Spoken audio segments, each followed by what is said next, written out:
Recently, the Indian government assassinated a member of the Indian diaspora in Canada, sparking an international incident between the two countries.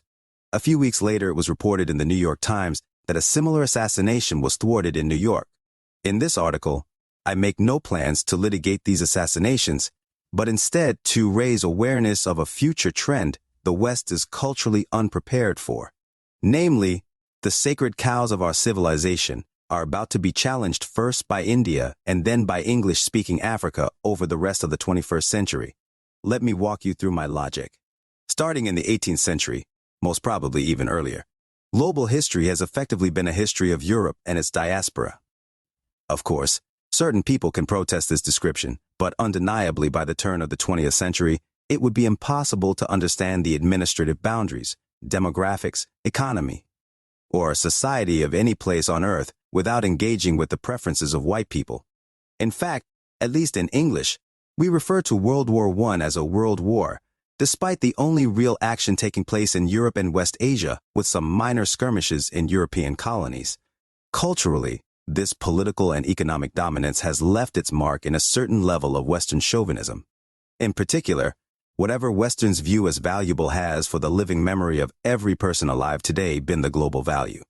To see this alive today, look no further than the frantic efforts on the part of Palestinian activists to win over Western cultural opinion, despite countries like the U.S. having little direct control over what the Israelis do. Even today, cultural trends with their origins in the West often have huge effects on countries across the globe. As a somewhat comical example of how widespread white culture is, simply look at China. Communism is not the product of Chinese civilization, but instead a cultural legacy of continental philosophy. Even in countries like North Korea, which has renounced communism in favor of their own boutique ideology, Juche, they continue to play into topics like Rousseau's national will by holding elections as a source of political legitimacy. Effectively, the world we live in today, for better and for worse, is a fusion of local customs and Western values. This trend is finally beginning to reverse. I don't want to oversell my point. You would have to be extremely bullish on Hindu nationalism to believe that Western society will ever embrace it to the same degree that South Korea has embraced capitalism and feminism. But one long-run result will be an increasing feeling of vulgarity in the political discourse of the West, in the sense that a wide variety of topics which are considered closed to real political discourse will be opened rudely by millions of competent and thoughtful people who simply disagree about the relative importance of these topics. This brings me back to the start of the article. It is not difficult for someone from a Western country to openly admit to knowing nothing about Sikh separatism. I would in fact view any peer of mine with a particularly strong opinion as somewhat strange. But yet, we expect people from across the world to have intricate and thought-out stances on American politics, including abortion and Black Lives Matter, BLM. If this isn't a sort of white-centric hypocrisy, I'm unsure what is. This isn't to downplay the importance of those issues to us, but it is important to at least try and get a grasp on how small a share of the world's population we actually are. For example, the entire population of North America, South America, Europe, and Oceania combined is approximately 1.8 billion people. As the economic chasm between the West and the rest closes, less than 14% of the population cannot maintain a monopoly on global culture, ethically or practically. As more and more Indians get on the internet, and more importantly, in my opinion, as the Flynn effect continues to work its magic across the globe, the fraction of extremely capable people who live in Western countries will continue to decrease.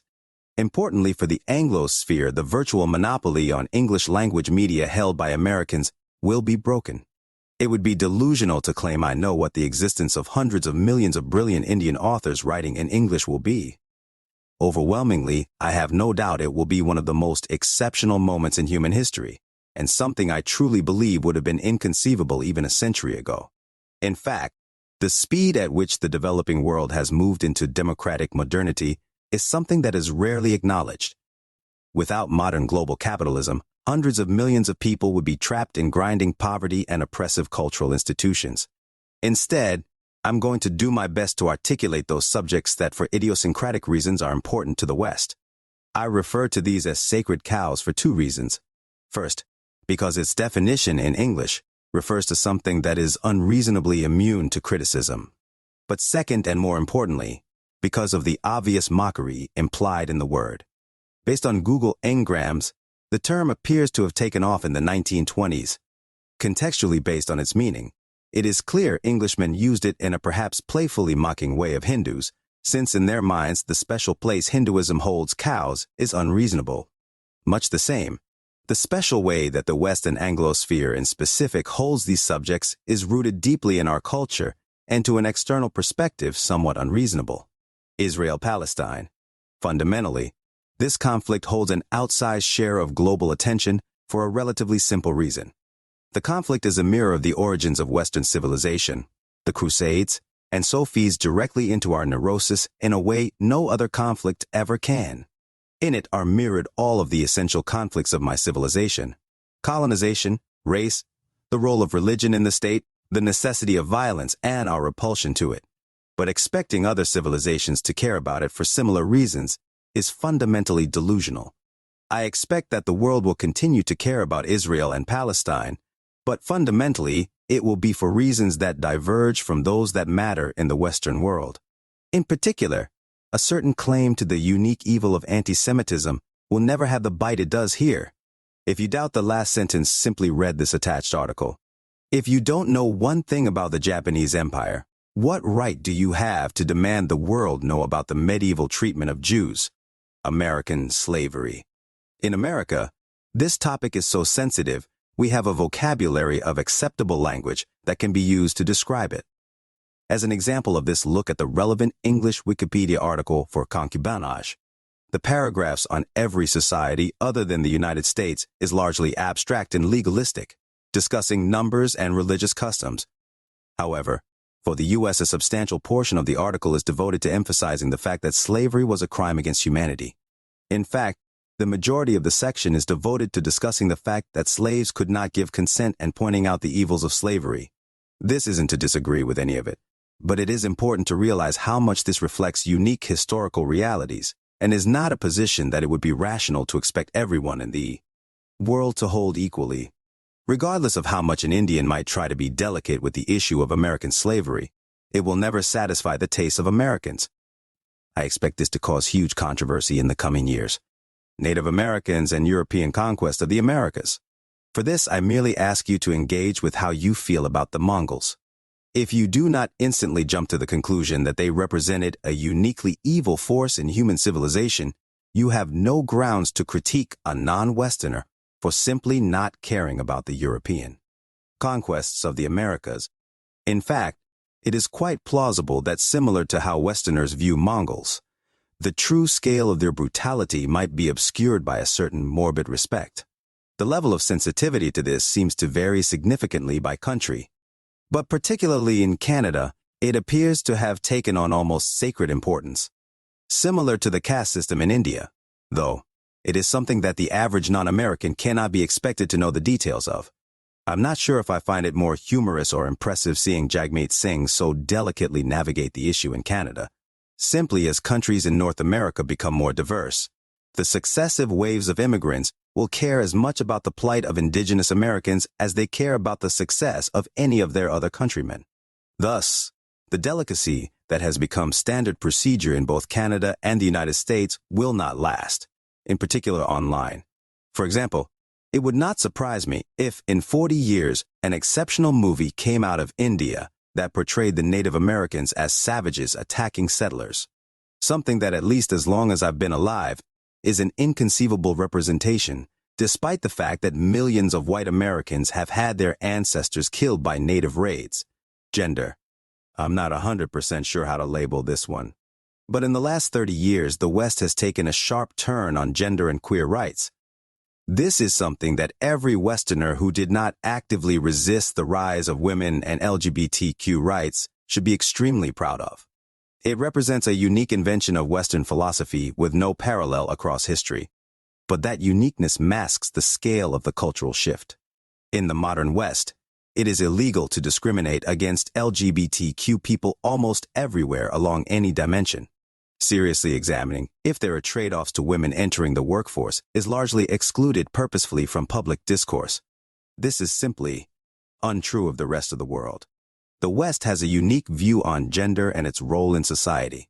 This perspective, which has largely been unchallenged for the last 20 years, will be subjected to serious criticism. You can already see what a close friend of mine referred to as an Islamization of the men's rights movement. People like Andrew Tristan Tate and Sneeko, all of whom literally converted to Islam, represent a real globalization of gender dynamics. Immigration. Immigration to the West is clearly seen by many of our institutions largely as a moral requirement. The evidence for this is pretty overwhelming if you have any interest in examining the way that our leaders talk about. But if you are in support of immigration, just examine your own feelings about it. Be candid. How much of your support is predicated on the advantages that are brought to you, and how much is built on a desire for the immigrant to succeed and a sympathy for their plight? I'm not going to comment on the usefulness of thinking about immigration through this lens. There are doubtless trade-offs and advantages, but I do want to emphasize that it doesn't appear to exist anywhere else. In fact, even in Europe, it largely seems to be evaporating as the social cost of immigration has become more salient. In the United States, at least, immigration is fundamentally untouchable. As countries like India increasingly become wealthy, I expect there to be serious tensions between the inevitable immigration to these countries and divergent views on its moral value. Blank slatism, blank slatism, or the idea that human socialization are fundamentally the same, is so deeply ingrained into American psychology and history that it is baked into our founding document. In fact, a huge amount of modern civil rights litigation is built around the idea of disparate impact, which in the extreme has largely been interpreted to mean that substantial group differences in outcomes are the result of discrimination, and not on average differences in ability. As an example of this, teachers in New York City sued and were awarded a $1.8 billion settlement for an examination that was only discriminatory in the sense that Black and Hispanic teachers failed the examination at a higher rate than white teachers. At colleges, the belief in blank slatism is so deeply ingrained that America might be one of the few countries in the world that does not operate admissions based on an open examination process. Instead, it institutes a much more complicated and classist system, simply because of the belief that since examination systems like the SAT have substantial group heterogeneity in scores, they have to be biased. This view is simply not held by the vast majority of people in the world. Even in communist China, the Gaokao is widely respected and viewed as a truly meritocratic assessment system. Here at Stanford, I have yet to meet an international student from outside the West that has the same inherent skepticism of an open examination system. I believe this is because the concept of blank slatism is core to the teachings of Christianity and liberalism. But if you are not either, you have no obligation to accept it as true. Colonialism. This one I expect to be extremely contentious for a simple reason. Up until recently, with the rise of non-white immigration to Western countries, acknowledging the evils of colonialism has been extremely easy. Even going so far as to advocate for a view of Western material success that is built on colonialism, something I think is at least partially true, although more complicated, is the passive ideology of most modern Westerners. But this is overwhelmingly the result of the West not being forced to confront the living consequences of its crimes. As more and more non-Westerners come online, topics like the British Raj or other atrocities will take on an emotional tone they have as of yet mostly avoided. This will no doubt ruffle the feathers of many Westerners who are largely the product of colonialism. In a simplistic way, I, for example, as a white American of multinational descent, simply would not exist without European colonialism.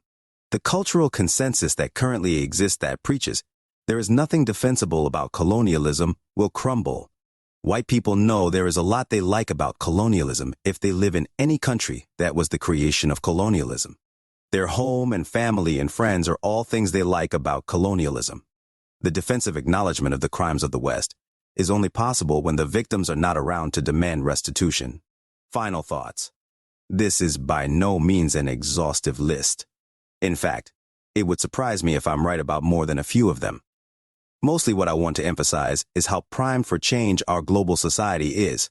In the words of an Indian friend of mine who also studies here at Stanford, unlike China, India is also an open society. Indians are not isolated behind a great firewall. They are on the same open internet as everyone. nor are they muzzled by an omnipotent state, as a look at the chaotically vibrant Indian press will show. The West has learned the wrong lesson from the rise of China, that our cultural hegemony will last forever. Talent, wealth, and all the flowers that grow from them are beginning to bloom across the free world. Humanity will flourish from this, but Westerns will have to grapple with the real effects of cultural diversity. The era of Western and global culture being synonymous is closing. Written by Peter Banks.